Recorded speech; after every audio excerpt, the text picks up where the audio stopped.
आदाब, मैं Jamil Ahmed prime news India के खास बुलेटिन में आपका स्वागत करता हूं। आज तारीख 15 अगस्त 2020 कर्नाटका स्टेट कांग्रेस पार्टी के वर्किंग प्रेसिडेंट जनाब सतीश जारकिहोली साहब से कांग्रेस ऑफिस में प्राइम न्यूज़ इंडिया की टीम ने की एक मुख्तसर सी मुलाकात, जिसमें प्राइम न्यूज़ इंडिया की तरफ से पूछे गए सवालों के वर्किंग प्रेसिडेंट जनाब सतीश जारकिहोली साहब ने बड़ी बेबाकी से जवाब दिया और साथ ही साथ बेलगावी डिस्ट्रिक्ट, कर्नाटका स्टेट और पूरे भारतवासियों को स्वतंत्रता दिवस की मुबारकबाद भी दी। ಎಲ್ಲ ಭಾರತವಾಸಿಗಳಿಗೆ ಈ ಸ್ವಾತಂತ್ರ್ಯ ದಿನಾಚರಣೆ ಸಂದರ್ಭದಲ್ಲಿ ನಾನು ಕಾಂಗ್ರೆಸ್ ಪಕ್ಷದ ವರ್ಕಿಂಗ್ ಪ್ರೆಸಿಡೆಂಟ್ ಆಗಿ, ಕಾಂಗ್ರೆಸ್ ಪಕ್ಷದ ಕಾರ್ಯಕರ್ತನಾಗಿ ಎಲ್ಲರಿಗೆ शुभेच्छा नीड़ता इದ್ದೀನಿ। बहुत लोगों के लड़ाई, कुर्बानी, उनका संघर्ष के बाद भारत को आज़ादी मिला है ब्रिटिशों से। वो आज़ादी ऐसे रहना चाहिए, सबको जीने का हक रहना चाहिए, सब लोग शांति से जीना चाहिए, सबका प्रगति होना चाहिए, भारत का प्रगति होना चाहिए, ये सबका सोच था। इसके लिए सब लोगों ने लड़ के भारत को आज़ादी दिलाया। मगर हम भी चाहते हैं वही रास्ते पे उनका जो सपना था वही रास्ते पे चलना चाहिए। भारत अच्छे भारत होना चाहिए, स्वस्थ भारत होना चाहिए, ये हमारा ये सपना है। तो इस मौके पे मैं सभी भारतवासियों को मुबारकबाद देना चाहता हूँ। सभी ये आज़ादी को सही रास्ते पे हम लेके जाने का हमारा सबका जिम्मेदारी है। सब लोग साथ में जाएंगे और अच्छे भारत बनाएंगे। जो आज़ादी हो गई, अब लोग आज़ाद भी हो गए, लेकिन चंद लोगों का ये भी कहना है कि अभी पूरी तरह आज़ादी नहीं मिली, क्योंकि कुछ इलाकों में न पूरी तरह पानी आया, न पूरी तरह इलेक्ट्रिक सप्लाई हुआ, न लोग खुश हैं।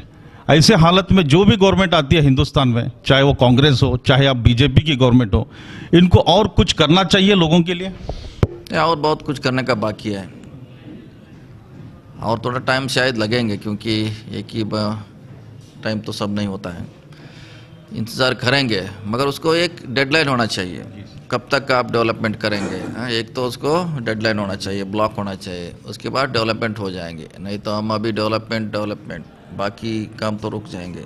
इसके लिए एक डेडलाइन होना चाहिए, पानी मिलना चाहिए, सड़क, बिजली, सभी जो भी चाहिए हमको सुविधा मिलना चाहिए। अभी जो प्रधानमंत्री की तरफ से कोरोना वायरस की जो महामारी से 20 लाख करोड़ का ऐलान किया गया था, आज तक लोगों को हमने पूछा, अभी तक कोई उसका ज़मीन पर उसका कोई असर नहीं दिखाई दे रहा है। और मुझे ऐसा लग रहा है कल 15 अगस्त को प्रधानमंत्री नरेंद्र मोदी जी बहुत बड़ा बम्पर कुछ पैकेज का ऐलान करेंगे। इसके बारे में आपका कुछ ख्याल है? नहीं, वो तो बम ऐसे तो ऐलान तो बहुत किया है, 6 साल में तो बहुत हुआ है। 20 करोड़ में सिर्फ 1.70 करोड़ उतना ही मिलने वाला है। बाकी तो बिजनेस का उनका बेनिफिट्स आगे का पीछे का मिला के 20 लाख करोड़ ऐलान किया है। उनका फाइनेंस में मंत्री को 3 दिन लग गया उसको डिपेंड करने में, जो मोदी साहब ने बोल के गया हो। जब प्रेस के सामने वो निर्मला सीतारामन ने बोलने के लिए 3 दिन लेना पड़ा उसको। मतलब फाइनेंस मिनिस्टर को समझ में नहीं आया 20 करोड़ क्या है। तो ऐसे तो ये होने वाला है, लोग समझदार में समझना चाहिए। ऐसे लोग झूठ बोलते रहते हैं, जो सच्चा इंसान है उसका पीछे हम जाने के लिए सोचना चाहिए। तो इस तरह के लॉलीपॉप से लोग अब तंग आ चुके हैं और कांग्रेस पार्टी जो नेशनल लेवल से लेकर स्टेट लेवल, जो आप भी यहाँ के प्रेसिडेंट हैं, वर्किंग प्रेसिडेंट, आपको एक ऐसी रणनीति अपनाना चाहिए कि लोगों को धोखा ना हो, लोगों से झूठ बोला ना जाए और लोग झूठ के चक्कर में ना आए। उसको तो टाइम चाहिए, हमारा पार्टी प्रयास कर रहा है। आप जो बता रहे हैं, सही आदमी सही जगह पे होना चाहिए, सही कुर्सी पे रहना चाहिए। अभी तो सही कुर्सी पे गलत लोग बैठा है, इसके लिए हिंदुस्तान में ऐसा माहौल पैदा हुआ है। वो वक्त आएंगे, देर हो जाएंगे मगर वक्त सही आ जाएंगे, हमको इंतज़ार करना पड़ेगा। कोरोना के सिलसिले में अभी आपका क्या कहना है सर? बेलगाम डिस्ट्रिक्ट के लेवल में जो प्राइवेट हॉस्पिटल्स हैं, आज भी हम परेशान हैं, 30,000 40,000, हम बार बार आपसे सवाल पूछते हैं। मैं डीसी साहब से भी पूछा था कि जब बीमारी का कोई इलाज ही नहीं है इंटरनेशनल लेवल में, 30,000 40,000 पर डे लोगों से कैसा वसूल कर रहे हैं? ये भी एक धंधा हो गया है। किसी को मालूम नहीं आज तक तो कितना लोग कोविड से मरा है, नहीं मरा है, दूसरा बीमारी से मर गया है, किसी को पता नहीं, फिर भी उसका रेट तो फिक्स हो गया है। ये तो लूटने का काम पूरा हिंदुस्तान में चल रहा है। तो शायद हमको खुद सोचना पड़ेगा क्या करना चाहिए। हमको हिम्मत से रहना है, वो एक ही उसका दवाई है। जिसके पास हिम्मत है, विल पावर ज़्यादा है, वो कोरोना से बच जाएंगे। और आखिरी सवाल, 15 अगस्त के लिए और लोगों से आप क्या अपनी मोहब्बत का ऐलान जो कर्नाटक स्टेट में आपसे लोग सुनना चाहते हैं कि सतीश जारकिहोली साहब हमें क्या पैगाम देंगे 15 अगस्त को? वही हमने शुरू में बोल दिया था, ये तो आज़ादी बहुत लोगों का कुर्बानी से हमको मिल गया है, इसको सही इस्तेमाल हम करना चाहिए। भारत तो सिर्फ घोषण से या पैकेज से, भाषण से बदलने वाला नहीं है। अच्छे काम करना चाहिए। सभी लोग भारतवासी है, ये हमको देख के चलना है, ये हमारा संदेश है। ಆಗಸ್ಟ್ 15 ಇದೆ ನಮ್ಮ ಭಾರತಕ್ಕೆ ಸ್ವತಂತ್ರ ದೊರೆತಂಥ ದಿನ ಅದು, ಮತ್ತು ಐತಿಹಾಸಿಕ ದಿನ. ಈ ಸ್ವತಂತ್ರ ಸಿಗಲಿಕ್ಕೆ ಸಾಕಷ್ಟು ನಮ್ಮ ಮಹಾನ್ ನಾಯಕರು, ಮಹಾನ್ ಪುರುಷರು ತಮ್ಮ ಜೀವನವನ್ನು ತ್ಯಾಗ ಮಾಡಿದ್ದಾರೆ, ಬಲಿದಾನ ಆಗಿದೆ, ಹೋರಾಟ ಮಾಡಿದ್ದಾರೆ, ತಮ್ಮ ಮನೆ ಮಠ ಆಸ್ತಿಗಳನ್ನು ಕಳೆದುಕೊಂಡು ನಮಗೆಲ್ಲ ಸ್ವಾತಂತ್ರ್ಯವನ್ನು ದೊರಕಿಸಿಕೊಟ್ಟಿದ್ದಾರೆ. ಇದನ್ನು ನಾವೆಲ್ಲ ಸರಿಯಾದ ರೀತಿಯಿಂದ ಸದುಪಯೋಗ ಮಾಡಬೇಕು. ಭಾರತವನ್ನು ಉತ್ತಮ ಭಾರತವನ್ನಾಗಿ ಕಟ್ಟಬೇಕಂತ ಈ ಸಂದರ್ಭದಲ್ಲಿ ನಾ ಸಂದೇಶವನ್ನು ನೀಡ್ತಾ ಇದ್ದೀನಿ. इसी तरह प्राइम न्यूज इंडिया की टीम ने रेलवे राज्य मंत्री जनाब सुरेश अंगड़ी साहब से भी उनकी ऑफिस में मुलाकात की. जनाब सुरेश अंगड़ी साहब ने स्वतंत्रता दिवस की शुभकामनाएं देते हुए केंद्र सरकार द्वारा किए गए कामों के बारे में बताया. सुरेश अंगड़ी साहब, आप लोगों से क्या अपील करेंगे?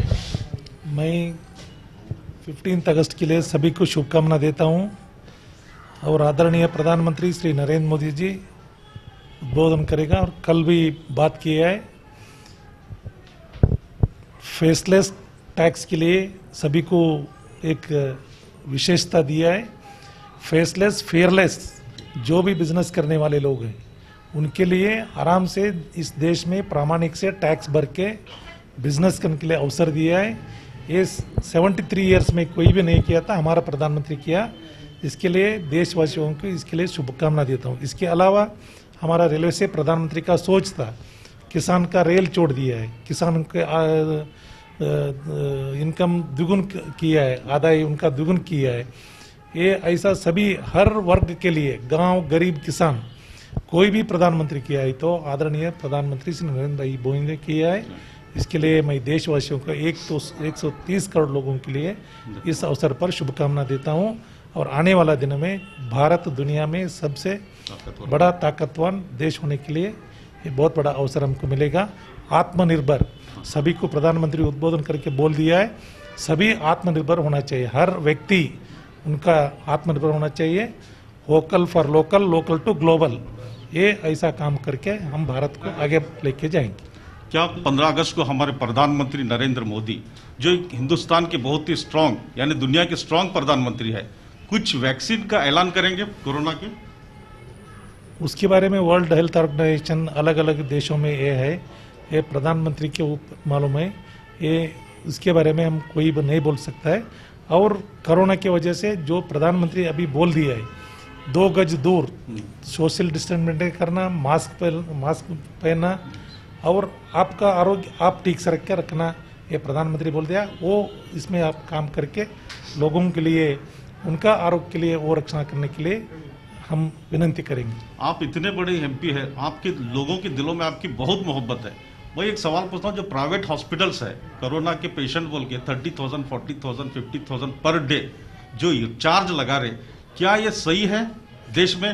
क्या कोरोना का वैक्सीन दुनिया में आ चुका है? अगर नहीं आया है तो ये इतना रेट किस बात का लगा है? देखो, हमारा सरकार सम्मानीय येडियुरप्पा लोगों के अपील की है, तुम घर में रहो, घर में ठीक से रहो, स्वस्थ रहो.